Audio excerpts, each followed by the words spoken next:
Посетителите на Струшкото крајбрежје ово лето нема да можат да се рекреираат со педалинки, бидејќи општината со одлука на Советот ја забрани нивната употреба.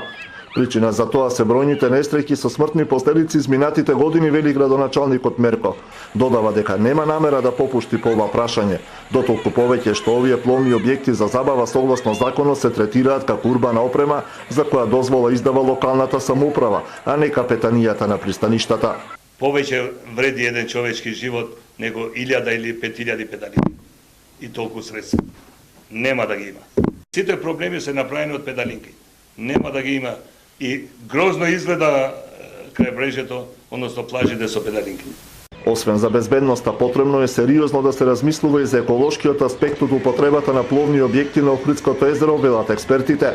Од година во година расте бројот на бродови, катамарани и други пловила кои се користат во комерцијални цели за превоз на патници. Без исклучок сите тие користат мотори со внатрешно согорување. Нови форми на заштита треба да се воведат нормално и во делот на користење на пловните објекти и начин на користење, затоа што искуствата говорат дека треба се повеќе и повеќе да ги отстраниме сите оние пловни објекти кои што вршат загадување, а да примениме некои нови мерки и методи кои што се користат во поразвиените земји. Еколошките организации веќе неколку години укажуваат на потребата од внимателно планирање на туристичкиот развој на Охридско-Струшкиот регион.